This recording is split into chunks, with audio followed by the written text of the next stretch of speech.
All right, what's going on, everybody? Welcome to another edition of the Gators Recruiting Online Show. Actually, it's the Gators Online Recruiting Show, and it's a big edition because National Signing Day that in the early period is Wednesday, Thursday, Friday. We were going to do this yesterday, but so many things were still happening, we figured we'd move it back a day. Right now, I am joined, and by the way, I'm Keith Niebuhr, Gators Online, joined by Corey Bender and Blake Alderman, who cover recruiting so well for Gators Online and the On3 Network. We've got, again, a lot to talk about. The Gators, just in the last 45 minutes, have added two more pieces to the 2026 recruiting class. They have flipped four-star defensive back Dylan Purter from LSU and then got a signature this morning from four-star cornerback C.J. Hester out of Cocoa, Florida. And, guys, that gives Florida, I guess, 17 signees right now. Let's just get your initial early takes in a nutshell. We all like to filibuster a little bit. Blake, what are your thoughts on this class so far?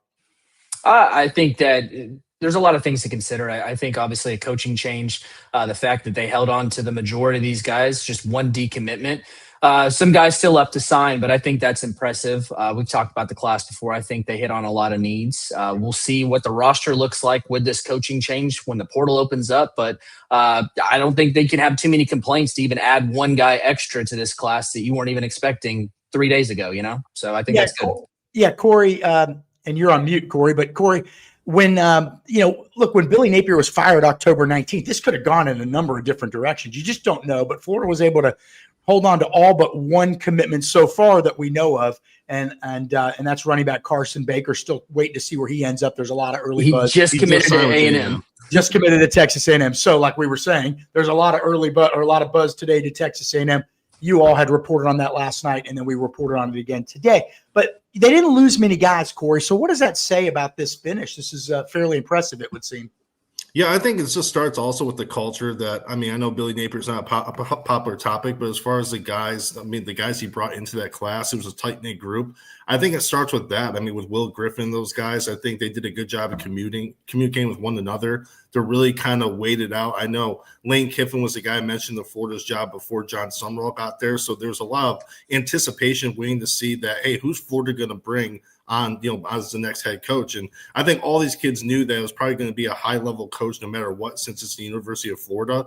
And then when Jon Sumrall came aboard, I think having that Zoom call on Sunday night, bringing them all back together and kind of showing what his identity is going to be and really leaving a good, strong first impression, I think that definitely helped. But I think overall it was already a tight-knit group to begin with.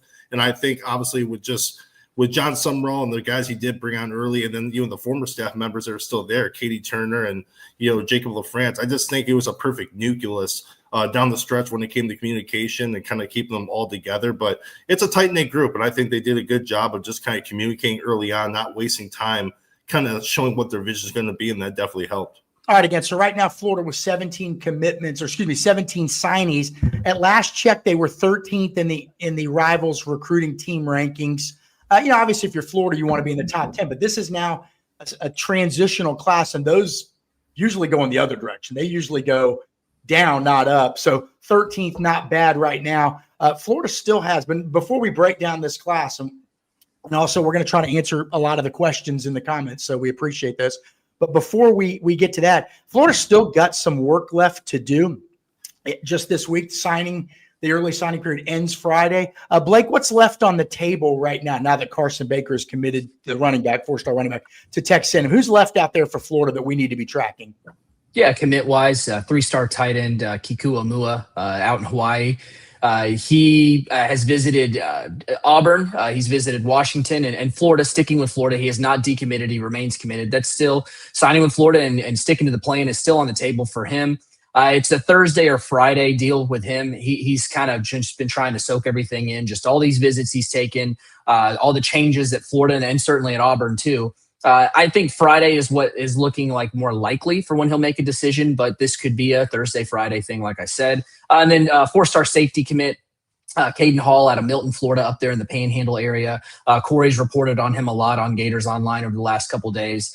He's going to sign on Friday. That's not a deal to where, man, this guy didn't sign on Wednesday. What's going on? I'm going to ask Corey about him in a minute too. Sorry about that, Blake, but go ahead. No worries. Yeah, so those are the two guys. As far as other targets, We haven't heard any. It's kind of tough whenever you've got a coach in Jon Sumrall who was hired like 5 days before signing day, 4 days before signing day. So it's hard to piece together your target list. Obviously, things worked out well with Sumrall and Dylan Purter and getting that pulled together. But we haven't heard any other names. Doesn't mean there aren't any. That's kind of the fun of signing day, at least on our end, is doing all this digging and figuring out. But right now, those are kind of where we're at now, is just those 2 commits. And we're going to get to all these guys, Purter. We're going to get back and talk about them.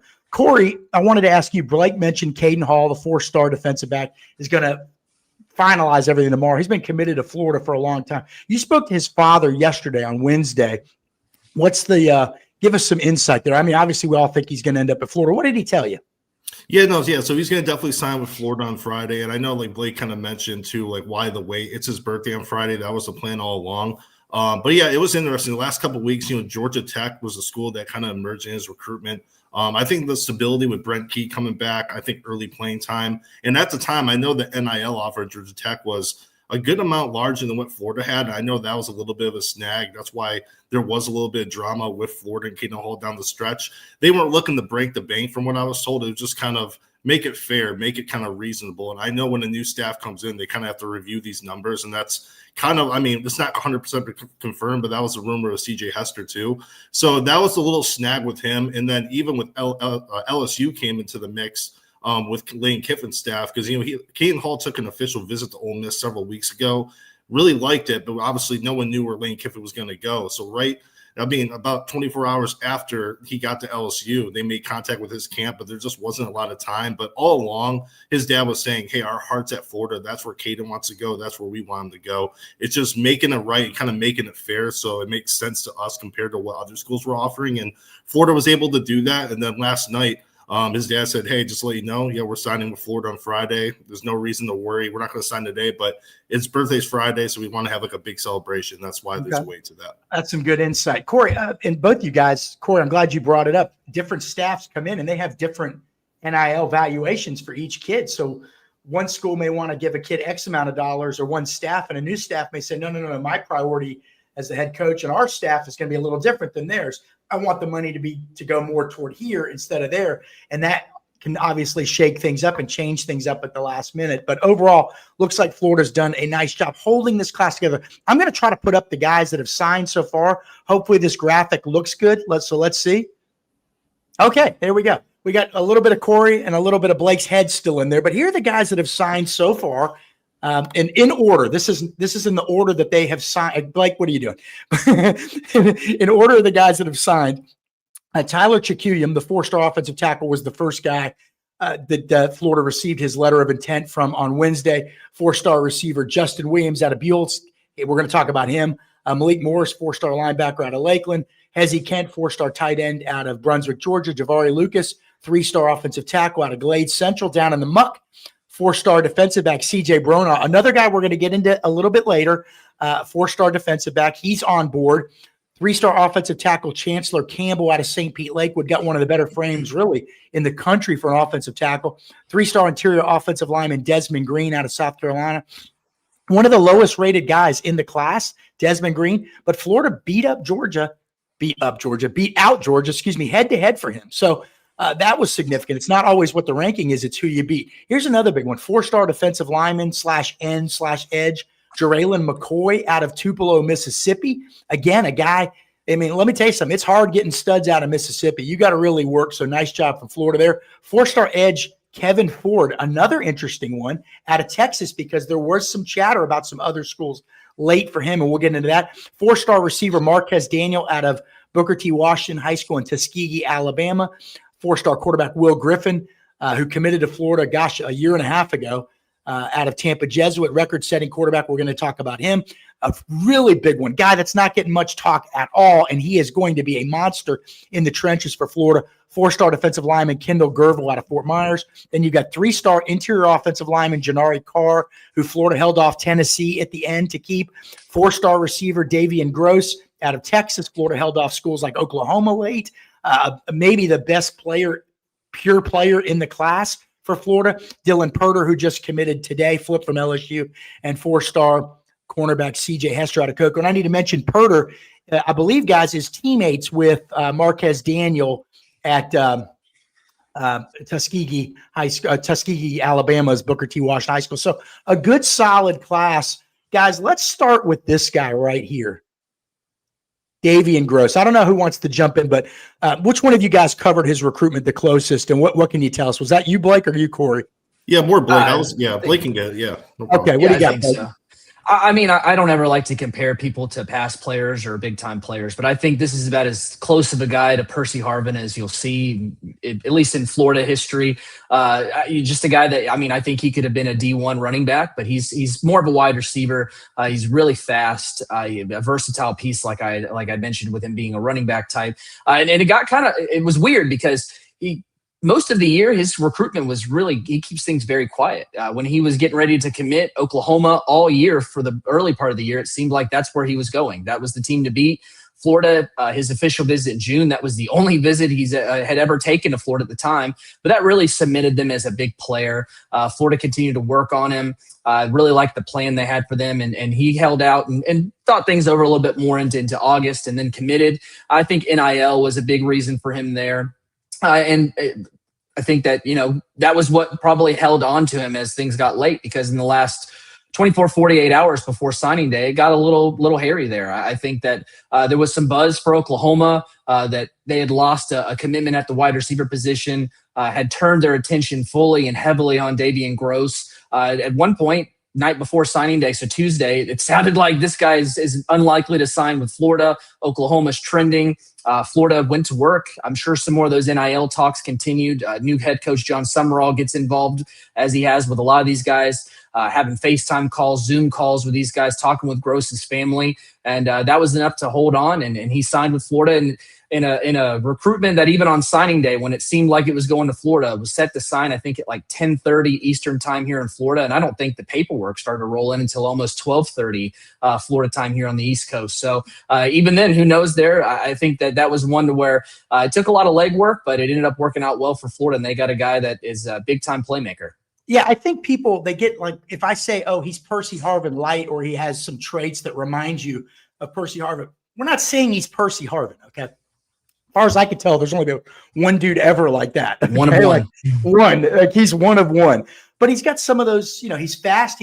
Really fast. So there's one thing that you can compare. And he really accelerates.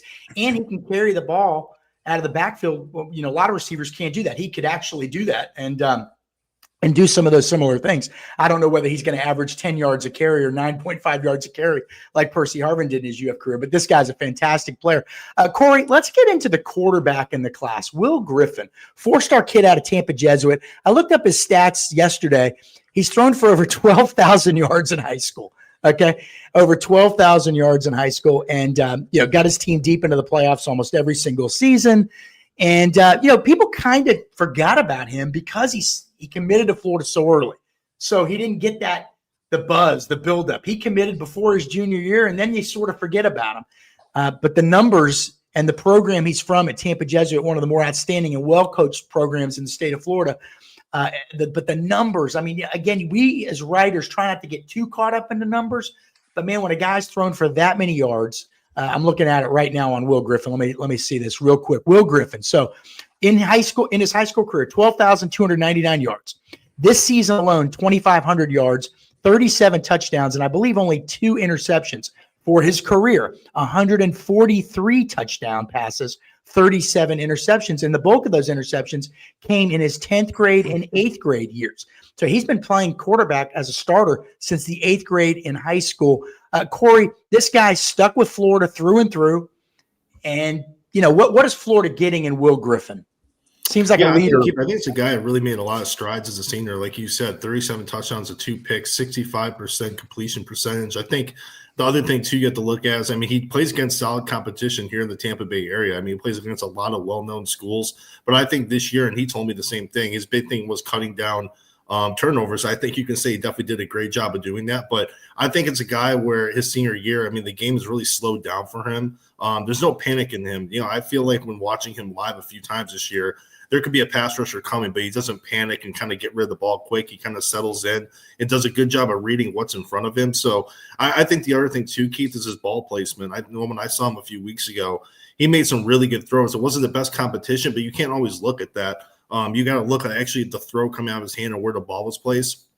And he had a lot of really good throws that are right on the money with good velocity where only his receiver could catch it. He also he threw a pass, I think it was like 55 yards in the air that landed straight in the receiver's hand. So I think when you look at that, his size, he's a guy, in my opinion, I still think he should be ranked a little bit higher. I think obviously with all quarterbacks that need time to kind of adjust to the college level, but he's a guy that's had a lot of different opinions. People have had different opinions on him throughout high school, what type of prospect he is. But I think as a senior, he showed, in my opinion, he's one of the best quarterbacks in the Southeast, good frame, strong kid. And I think the biggest thing for him is probably just processing the SEC, the speed of defenses. That's going to be an adjustment for any kid. But when the ball comes out of his hand, I think overall this ball placement's impressive, good velocity. And a guy that's not overly athletic, he's not a guy that's going to run for 70, 80 yards a game, but he's a guy that's more than willing to kind of put his shoulder down and pick up yards. And you made a good point about not comparing guys as far as like Percy Harvin. We're not saying he's going to be a Percy Harvin, but when it comes to Griffin, he kind of has a running style compared to Tim Tebow where he's a bigger quarterback and he's athletic enough to pick up the first down if he has to scramble. So I think Florida fans should be excited about him. I've actually put him in for yesterday for one of the 3 most overlooked commits. Yeah, he's a 4-star, but I still think he doesn't probably get the credit he deserves. Yeah, I mean, he could flat out run over people. He can. There's no doubt about that. And in fact, I want to point out a couple things about Will Griffin. And you're right. There's varying opinions on every prospect in the country, but especially quarterbacks. So you're going to meet people that say this guy's the greatest. You're going to meet people that say I'm not crazy about that. That's just the nature of the business. But the staff that's kind of on the way out at Florida they never hesitated. They always thought this was a guy that could play at this SEC level. One of the things they really liked, talking to some people on the UF staff, the former staff, was his ability to throw the deep ball. Okay. And because he can run, that also means safeties have to identify him and linebackers as a running threat, which then allows you to hopefully get more man coverage deep.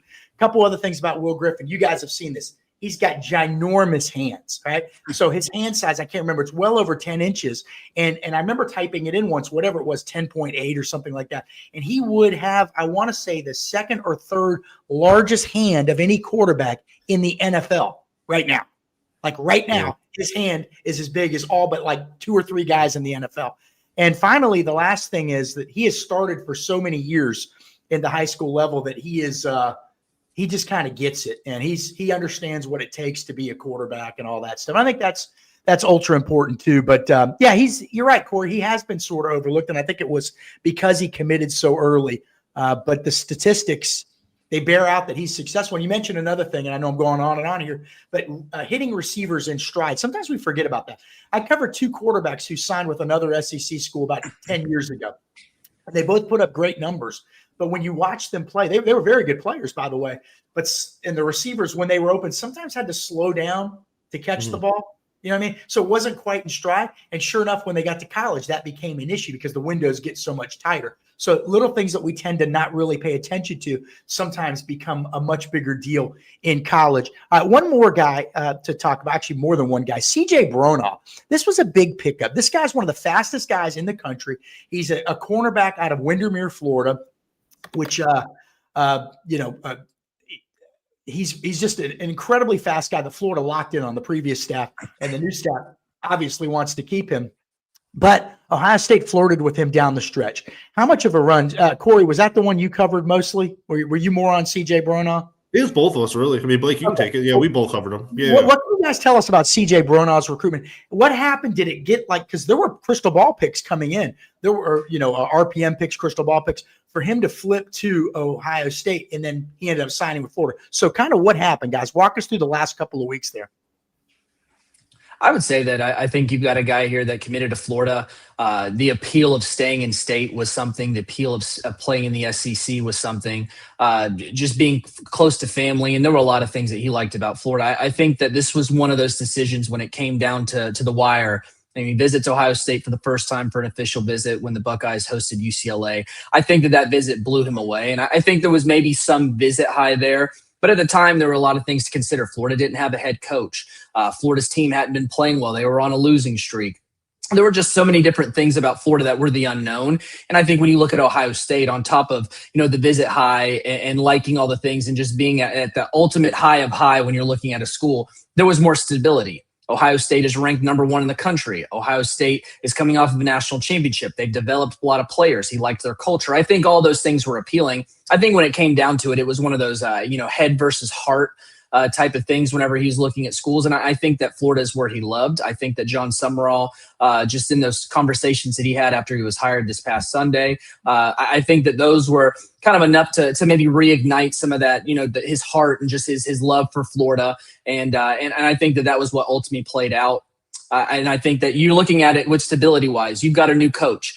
You're going to at least have that guy. If things go well, you'll have him much longer, but at the least it's 4 years. So you're kind of going into a new regime. You're going in there and this guy is more than likely going to be my head coach for the entire time that I'm here at Florida.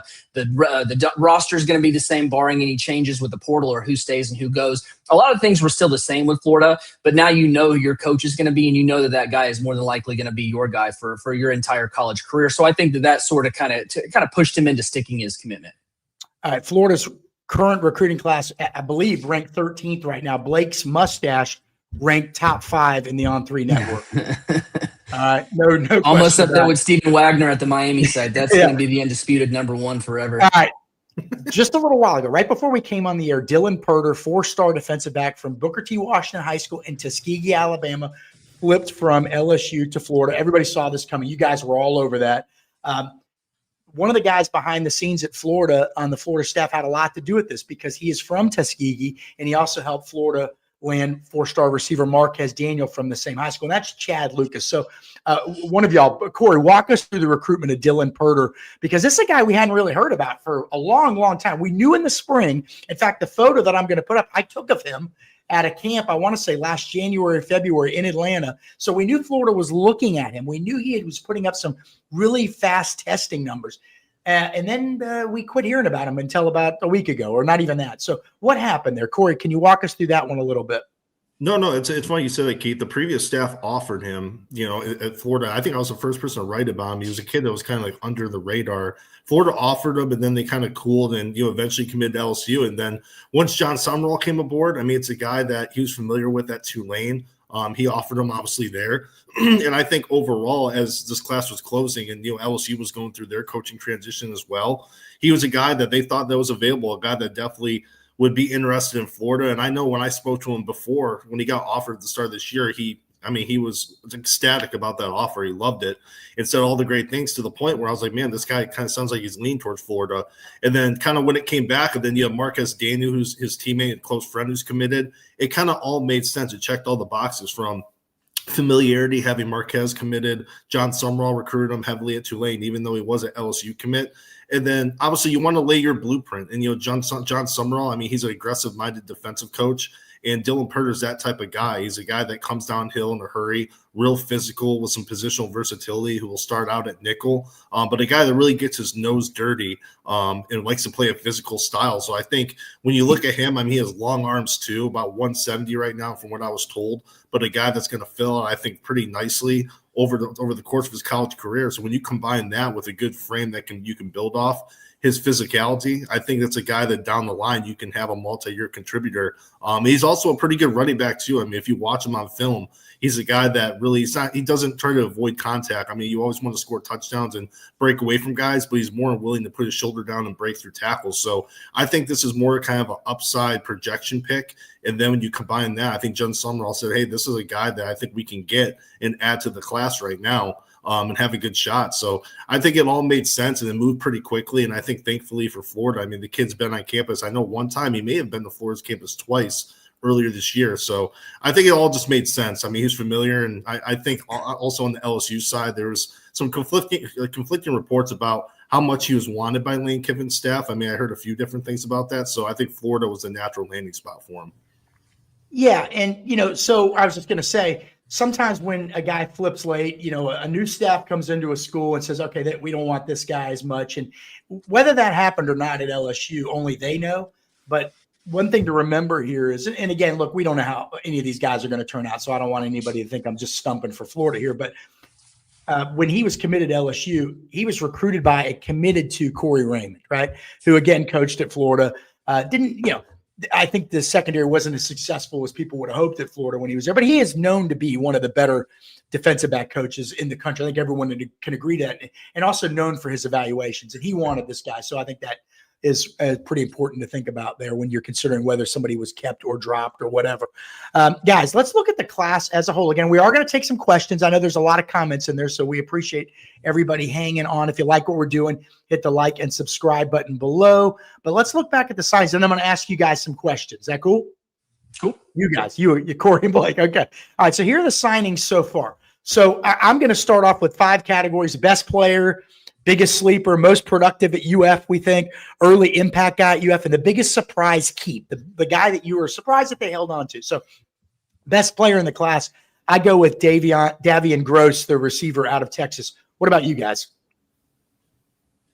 I would go with the same. I think so too. I think you've got a guy that, I mean, he missed, I think, 3 or 4 games and is still pushing like close to 1,000 yards, and that's in a shortened season. I just think he's fantastic with just his speed and his ability and how versatile he is. All right, Corey, what do you think? Best player in the class? Yeah, for me, it's Tyler Chakim. I think he's a guy, the offensive tackle at Georgia. It was very close for me when I did my power rankings. I was bouncing back and forth between him and Davian Gross. But I think when it comes to projecting long-term, I think he's a guy with his bend and flexibility, his frame, and his aggressive mindset. I think he's a guy that could really have a really good college career. But like I said, I mean, you can go back and forth between these two. But I think long-term upside, it's harder to find a Chakim compared to a Gross. There's a lot of explosive guys in college that are big-time playmakers like Gross is, but I think Chakim, I mean, when you watch his film, the way he can move and, you know, his flexibility for offensive tackle is pretty remarkable. All right, biggest sleeper in the class. I'm going to go with Justin Williams, the 4-star receiver from my alma mater, Gainesville Bullets. Now, he is a 4-star guy. I get that.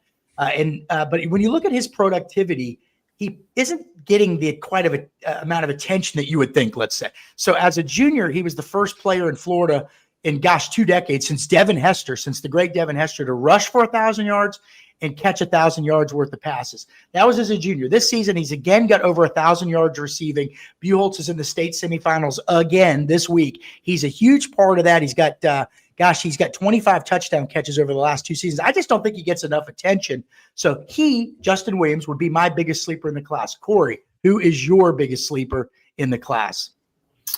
Yeah, I was going back and forth between this. I would say for me, I think it's Chancellor Campbell. I think overall when you look at him, I think he probably has the highest ceiling in the class, literally and figuratively. I mean, he's a legit 6'8", 300 pounds, and he's a 3-star prospect. But I think as long as he develops, I think he's a guy who could be a star at left tackle as long as he develops. And also, too, from watching earlier this year, he moves very well in space for his size. I mean, he can bend, like, as far as kind of squat in his stance, too, in pass pro. So, he's a 3-star prospect, but I think if everything works out and he really gets to work, I think he's a guy who can really kind of solidify that left tackle spot, in the years to come. All right, Blake, your biggest sleeper in the class. I agree with you, Keith. I think it's Justin Williams, and I think for a lot of the same reasons you had. And I think, Corey, that's a good pick, too. I think just to give a different pick, I would go with Desmond Green, the 3-star interior offensive lineman out of South Carolina. And I kind of stealing Keith's motto here with this, but I always look at, when you land a kid, who did you beat? And just the fact that they beat out Georgia. He's a guy that I think there was a tweet he had earlier this year. He was like squatting like 500, 600 pounds, something like that. I mean, he's just a big, strong dude, and interior offensive lineman. You don't need to have all that crazy lateral movement that you would, or the frame or the size and all that for what you would see in an offensive tackle.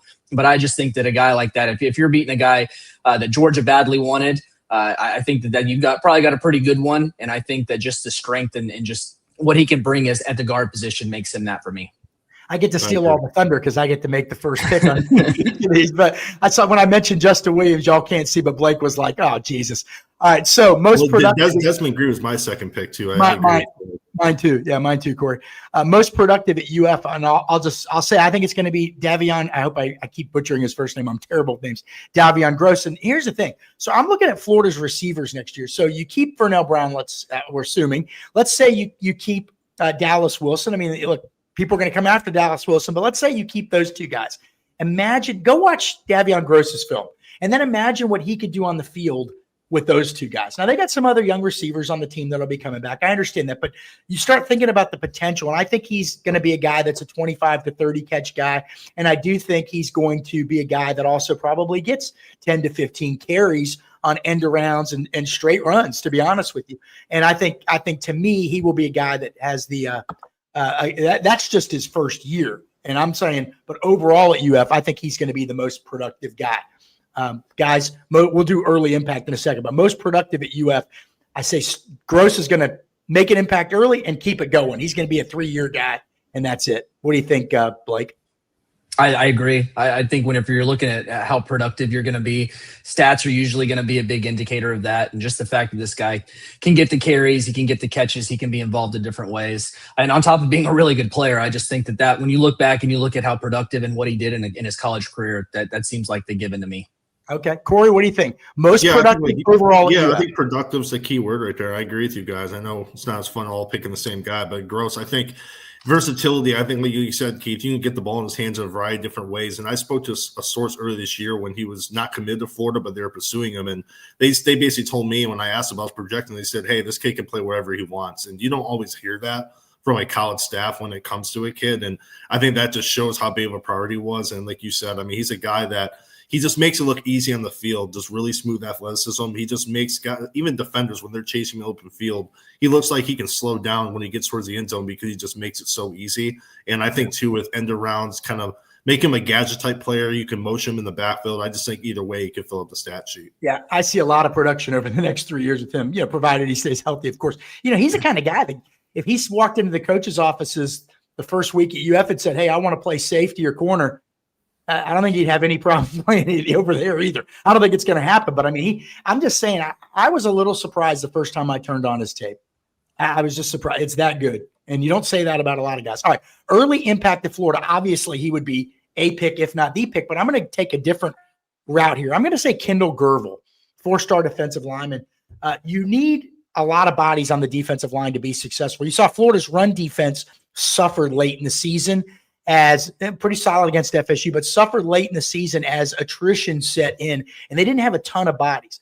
And so I'm looking at who would be back, we think, for Florida next year. And they're losing some guys, Caleb Banks, Tyreek Sapp, George Gums. So to me, a guy like Kendall Gervil who can either play, and we don't know exactly what the defense is going to look like, the system, because regardless of what the new defensive coordinator ran at Kentucky, it may change based on personnel at Florida. But Kendall Gervil can line up over the center, or he can line up as a 3-technique, 4-eye type guy. He can do a lot of different things. They're going to need bodies in there. Now, the big thing is he's coming off an injury, missed most of his senior season. How soon can he get healthy? If he's ready to go 100% by August, I think he's going to be a guy that averages 20 to 25, let's say, snaps a game next season. That's just a projection if he's healthy. And I think he can make a real impact on that defensive line, kind of like Jeremiah McLeod did this year as a true freshman, kind of like Joseph Mbachi did this year as a true freshman. So my pick, Kendall Gervil. Corey, let's start with you. Yeah, I think for me, Kendall Gervil is going to be one of my picks I was considering, but I think for me, I'm going to go with KJ Ford out of Texas. I think overall, you need guys that can really get after the quarterback, and I think he fits that label to a T. He just, the way he can turn the corner and bend and kind of just wreak havoc and get after the quarterback, I think that's what Florida needs. I think their sack numbers as a whole this year were pretty down. At the end of the year, they picked up a little bit, but it wasn't one of their strengths. I think with Tyreek Sapp leaving, obviously he'll be graduating, George Gums. Florida's going to need some guys to pair with Jaden Wood, especially on third down, to get after the quarterback. And I think there's not many pure pass rushers that are better this year than KJ Ford, and it kind of explains why Florida did kind of go the extra mile here at the end to make sure when it comes to NIL and all this other stuff that goes along with it to keep him in the class. And I think, too, when you look at like a guy like LJ McCray, he's coming off an injury. You need guys on the edge, and I think he's that guy that can kind of fill that gap as far as helping Jaden Woods get after the quarterback. All right, Blake, early impact. I'm going to go with a 4-star defensive line edge player, Jarayla McCoy. And I think it's tricky because we don't know what the defensive scheme is going to look like. Under the former staff, he was someone that was recruited as an edge, but it was more of that F position where you play a little bit of basically like a souped-up defensive end, but you can play some 3 technique. And I think that with his size and his length, I think that he is still going to be someone, no matter what the scheme may be, that can play some 5 technique. He can play some 3 technique on the inside. And I think just availability that he has of being able to be that plug-and-play guy, I think is going to make him a useful guy that could get it thrown in the fire early, just being available like that. So I think that he can make an early impact just with the size and the skills that he's got, and just the fact that he can play multiple positions up front. All right, last question here. Biggest surprise keep. So let's go back to October 19th. Billy Napier's fired. And, we were all talking, oh, there goes the class. And the class actually, for the most part, stuck together. But who is the guy that you all think, man, I'm really surprised they kept him? To me, it's Gross, to be honest with you, Davian Gross, because, being in Texas, knowing what he can do, looking at his film, knowing that he's going to command top dollar and have a bunch of schools come after him. That one was a little bit of a surprise to me looking back, a month and a half ago. I would have thought that, it's going to be hard to keep him. Blake, what do you got? Mine's 4-star edge Kevin Ford. I flipped my crystal ball or my RPM prediction from Florida over to Texas A&M several weeks back. I mean, the buzz was, this guy is more than likely going to end up at Texas A&M. It seemed like a foregone conclusion. Florida was sitting without a coach. He's visited, I think he was in College Station like 3 times this fall. So it just seemed like everything that he was doing seemed like that of someone that was going to not be in the class. And then Florida pulls that, last 48 hours, moves 3 days, 2 days, something like that, where they swing things back in their momentum and they hold on to him. So that was a surprise to me because I pretty much would have just already erased him out of the class several weeks ago. All right, Corey, what do you got? Yeah, I'm going to do Davian Gross. I think a few things. I think he's only visited Florida 1 time to my knowledge, and that was for twice. Twice. Okay, so he's only visited a few times.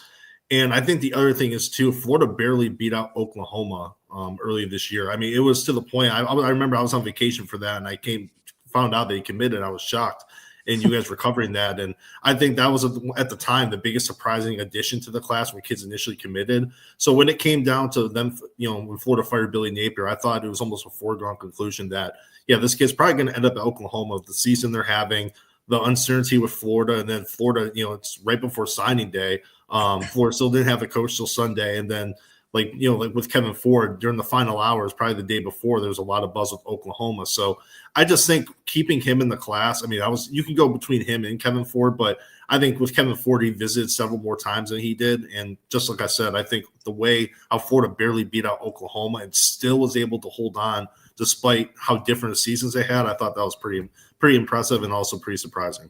Okay, last guy on that list, you see walk-on OL Corey Brown. He's a preferred walk-on offensive lineman from Orlando Jones, I believe. I wanted to mention him.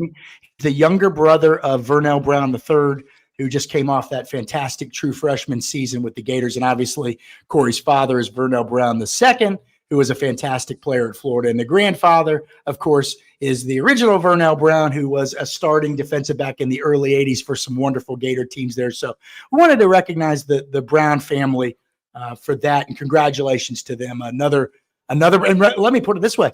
Let me point out that there's other Browns in the family that played for the Gators too. John L. Brown, same family, was a running back in the early 80s. So there's been other Browns. So congratulations to that family. Guys, let's, before we get going here and take some questions, Jon Sumrall, obviously he just got there. I mean, the groundwork on a lot of these guys, all these guys pretty much, was laid by the staff that's kind of on the way out. But Corey, you talked to some of the recruits, and Blake too. Actually, I think both of you did, and whoever wants to chime in here can. Jon Sumrall had a Zoom call with all the commits, I want to say Sunday night, the day he was announced his hire, the day Florida announced his hire. What kind of feedback did you get from recruits from that? Yeah, I know with Jarrell McCoy, when I talked to him, he just said first thing was his intensity and how determined he was to turn Florida around. I think that was one of the main 2 things that he mentioned to me. And just, how also from talking to a few of the commits, they were all surprised that when Sumrall told him, hey, I watched all your guys' film, and kind of told all of them kind of a few little tidbits about their film and what they do well. And just the fact that he was able to retain that over a short period of time, I know that impressed a few kids too. Like, wow, this guy actually does know how I play.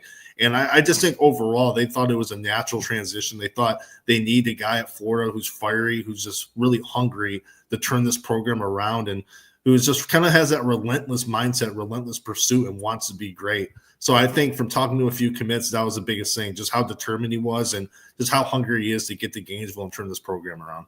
Blake, any feedback from kids? Yeah, I think one of the overwhelming things is that he comes off like a player's coach. And I think that there's some similarities in that way to Billy Napier. Obviously, they're very different in a lot of ways, but just the fact of, he'll do anything for his players. Napier was one of those guys that was a motivator for the players. And I think Jon Sumrall is another one of those guys, has a lot bigger of an energy. You see some of the clips of him on the sidelines. I think it was at Troy. He was like losing his mind on some penalty that happened or something. But just someone that you think would just, like, if you're going to battle, this is the guy that's on the front lines with all of his players. He's just someone that's, like Corey said, he had watched all their film. He seems like he cares. He's putting all that effort into really knowing these guys. And I think one of the biggest things from my takeaways from talking with some of the commits was just the fact that he seems like he's going to be someone that's going to be a perfect fit at Florida. And I think that's what you want to hear for a guy when you're going in there, making sure that he's going to be the right guy for the fit. Just having the fit in the program. We've seen in the past years where Florida's hired someone that just doesn't seem like a fit. And I think that, at least from these guys' opinions in the class, it seems like Sumrall is one that will be one of those fits. Yeah, good stuff, guys. All right, let's look at the comments. You guys got a few more minutes? Yeah, of course. Okay. Yeah, yep. Of course. All right, so let's get in here. All right, let's see here. I'm looking at. It looks like there's a lot of stuff asking about the team and not so much about recruiting. Sounds like a recruiting chat on Gators Online. Well, yeah, exactly. All right, so here we go. Harrison Sanchez says Hall signs tomorrow on his birthday. That is Kaden Hall, the 4-star safety. We're all in agreement that he is probably going to end up as a Gator. All right, let's see. Any other questions here? I'm trying to get through here, guys, but there's 150. So believe me, I'm trying, guys. Let's see here. We're also in agreement that tomorrow is in fact his birthday too. Yeah, so. I'm looking at this. All right. So here's a comment. Jaraylen McCoy is a beast. Corey, I think you mentioned, or Blake, you mentioned that too. Which one of y'all mentioned McCoy? It was you, Blake, right? No, it was Corey. Corey. Or talking about as a player, like the impact guy? Yes, that was me. Yeah. Okay. Tell us about Corey. You've analyzed this guy's film. What do you like about Jaraylen McCoy on film? Keep it in a brief here. Well, I'll say this to start out. He doesn't even have them. From what I've seen, he doesn't have much film out, like on huddle and stuff. So kind of going off the clips he has, I mean, I think the biggest thing is his positional versatility. I mean, when you see him, he's that long-term potential type frame, a guy that at 6'6.5", 250 pounds, like Blake said, he can play inside or out.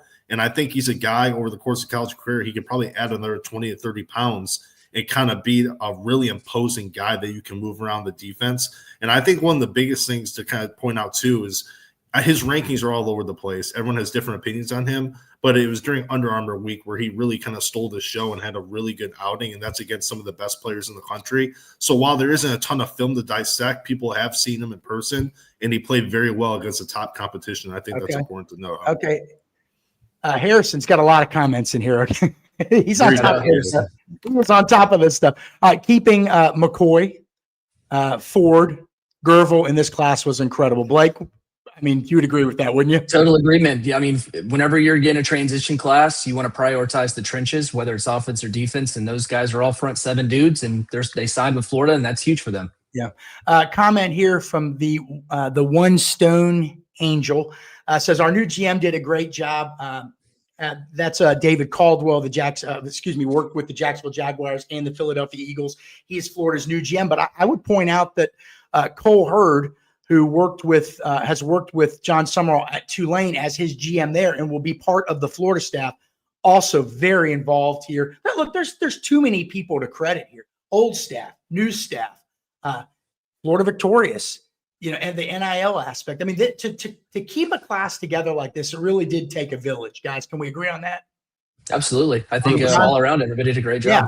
I mean, everybody deserves a pat on the back because this could have gone sideways. I mean, look what happened. And if you don't believe me, look at Penn State's class. Last time I checked, they signed 2 guys yesterday. I mean, 2 guys, and they're ranked outside of the top 100 or something like that. Yeah, they're sitting out there behind like schools you barely even know have football programs. So it could have been a lot worse. Here's an interesting comment. Corey Baird says, watch out for Ford too. And I know one of you guys mentioned him. KJ Ford, big pickup for Florida. Let's see here. I'm looking down here. Well, you're talking about who's going to be back in 2026. Aaron Gates, Cromani McLean. There's a lot of guys. There's a lot of guys out there coming back on the Florida secondary, we think. So you add in some of these younger guys. I mean, depth became an issue this year. So it's important that they kind of blend. They're going to play some young guys in the secondary. That's why it was important to get Purter, CJ Hester, some of these other dudes. You guys agree with that? Absolutely. I was surprised too with Flowers, how well he played in the FSU game. I mean, this was a guy that should technically be a high school senior right now. He reclassified up a class and he played very well in that game. They need to add some size, but I was very impressed with Flowers in that FSU win. All right, here we go. Here's a question. I'm trying to get through all these, so I appreciate. Thank you so much for everybody being patient here, because they're like all listed right down the right side. Mortal Jim, this is a great question. What position do you think UF missed on this cycle? Here's a guy we barely talked about, Malik Morris, Florida's one linebacker signee, correct? Just one, but a four-star kid out of Lakeland, who I believe I watched a couple years ago with former linebackers coach Jay Bateman. Lakeland played Buchholz in a state semifinal game, and in that game was Malik Morris on one side. I don't remember him as much because I was there to watch the other linebacker, Miles Graham. Okay. But I always knew that the old staff, I mean, even before, I mean, like Jay Bateman, he's been gone for a couple of years. He loved Malik Morris. The guys that coached Florida last year, they love Malik Morris. What is Florida getting in Malik Morris, Blake? You're right down the road from him. I mean, he's got a big frame. He put on a little extra weight this offseason. He was dealing with some injuries. I think he had a bone chip in his knee. Then he did something with his pec when he was working out his upper body because he couldn't do much with the lower body. So he added some weight, but he's been on the good swing of losing that. I think he's lost somewhere around 30, 35 pounds. I've seen Malik play running back at Lakeland before, and he's always been a bigger type of guy, and he's extremely physical. I think one of the things that, from just talking with coaches at Lakeland, college coaches, whoever, one of the things that you kind of lose in today's recruiting is you have guys that they play football, but they love being recruited. And I think with Malik, that's a guy that literally loves football. He loves playing. He loves practicing. He loves the film study, all of that. Those types of guys are the ones that, they're great locker room guys. They can be great teachers for the younger guys as they gain experience in the college program. And just, you've got a guy that's just, I mean, he's nasty. I mean, he will literally run through someone. So that's what you want in a linebacker. You want someone that's wise, that's got that leadership skill and will literally run you over. And I think that's what you got. Last question here. Do you think Florida can make up ground with the five-star quarterback Elijah Haven? He's from Louisiana. He was really high on Napier and that staff, Ryan O'Hara. Obviously Jon Sumrall is coming from Louisiana, so he knows Haven, I'm sure, probably knows him personally. But it is too soon. Would you guys agree? I mean, we don't even know who Florida's offensive coordinator is going to be yet. There's a lot of things here to be determined. But what we do know is Elijah Haven really likes UF. We know his family really likes UF. We know his mom, his parents are very big academic people. Mama loves the academics at UF. So I feel like if Florida hires an offensive coordinator that Elijah thinks suits his game well, I think he probably would give Florida a good look. But again, I don't know what kind of relationship he has with Jon Sumrall yet. Guys, any other thoughts? What kind of grade would you give the class right now? Corey, let's start with you. Yeah, I'll probably give it a solid B. And I know I said that on the board yesterday. Some people thought that was too low. I'm actually pretty high on this class overall, but they don't have any 5-star commits. I think they would add maybe 1 or 2. That would have kind of pushed it up in the A range for me. But a B is still very solid. I still think it's a very solid group of 4-star commits. And I think you also have a bunch of, potentially future starters out of this group. So I think a solid B is appropriate. I mean, it's not elite, but it's definitely very good. All right, Blake, what do you think? I'd say B-. I think a lot of points Corey had. You don't have any of those top, bulk of those top 100 guys. You don't have any of those 5-star guys. You have guys that I think we all really like, and you see the projection and they have potential. And then clearly you had a running back in Carson Baker has since committed to Texas A&M. Who knows? The running back room right now looks good at Florida, but who knows what the roster is going to look like, as the portal opens up and go through a coaching change. So you have some areas where you still need to sign some guys, and then you've got a running back spot where you don't have anyone. So I'd give that an incomplete or a non, NA if I had to for a grade. Okay. There's just, you want to see more of those high level guys at Florida to really continue to push that roster. Potential is great, but you want some of those guys that are going to be able to play now, because who knows how long a high school guy is going to be on your roster. You could have him there for 2 years. You're coaching him up, you're developing him, and I'm going to go in the portal. So you want to get those guys as early as you can. Here's what I would say, and you guys figure this out or argue with me or whatever. I would give the class like a B-, because again, it's relative to what else is in the SEC. Sure. But I would give the staffs, all the people involved, I'd give them an A. You have to. I mean, just considering everything going on. From Jon Sumrall to Cole Hurd to all the people that have still been working the last couple of months, even though they know they may not even be with Florida much longer, to the NIL, everybody. You can't mention everybody.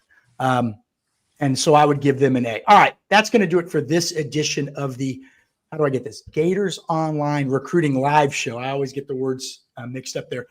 Here we go. Welcome to the show. Exactly what I was not trying to put up there. How about this one? Like and subscribe. All right.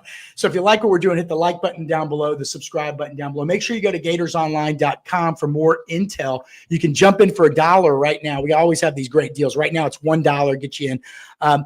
Corey and Blake were all over this. The people on our site knew well in advance what was happening with Dylan Purter, with Carson Baker, with KJ Ford, with Jeraylen McCoy, with Kendall Gervil. They were all over it. So shout out to you guys. You did a great job. I'd give you guys a good solid C, I guess, for signing day. Now, those guys got an A. The Gators staff got an A. Jon Sumrall got an A. Cole Hurd got an A. Class solid transitional class. Anyway, we appreciate everybody stopping by.